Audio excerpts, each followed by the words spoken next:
Before the 24/7 news cycle, the internet, and social media, Bill Clark did much of the work on a typewriter. Times were certainly different back then. And when it came to the media and the publishing industry, times were much simpler back then.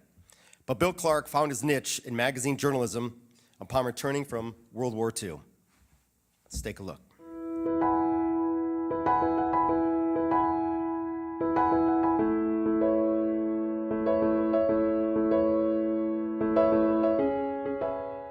Bill Clark, the former publisher of Butane Propane News, was a passionate, articulate, and devoted advocate for the propane industry, a needed spokesman for an industry still in its early stages.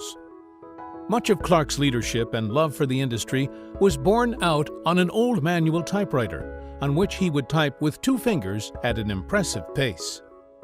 The California native majored in journalism at the University of Southern California and served in the Navy during World War II.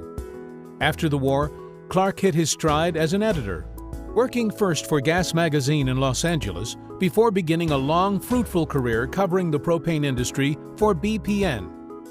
In 1969, Clark followed through on an opportunity to assume ownership of BPN, opening an office in Arcadia, California.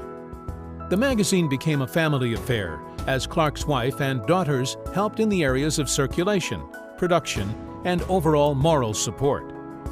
Perhaps Clark's greatest contribution to the propane industry was his role in advocating for the passage of the Propane Education and Research Act of 1996, congressional legislation leading to the formation of the Propane Education and Research Council. While Milford Thurl and Glenn Miller, also LP Gas Hall of Famers, were traveling the country convincing the industry to support the legislation, Clark's columns were promoting the effort through logical arguments, position papers, and intelligent perspectives. Clark was also motivated to provide sharp and insightful coverage of the regulatory atmosphere, and was ever vigilant of government intrusion and unwarranted interference. He also played a prominent role in addressing the fuel pricing control controversies of the time.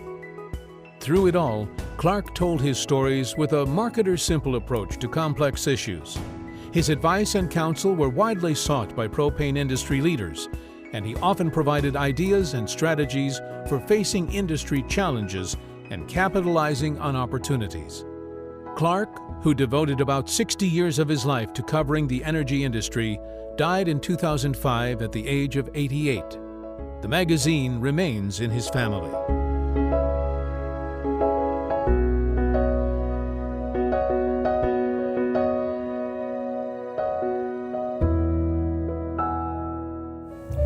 Thank you, Brian. Thank you, Brian. It's my honor to accept this award on behalf of my dad. And I will say thank you, Bob Myers, wherever you might be, because you are the person who got this rolling. My dad loved the propane industry. You were as much his family as we. And I'm sorry, I got kind of choked up by that. Anyway, the last time my dad came to an industry event was 2004. He wanted to go to Washington, D.C., and there was the fall board meeting there. So he said, will you go? And we'll go to the World War II Memorial, and then I'll go to the reception. He was afraid that no one would remember him at the reception because he hadn't been around for a while. And so he went, and he was very surprised because people knew him. They loved to see him. And so tonight, I'm sure he probably feels kind of the same way.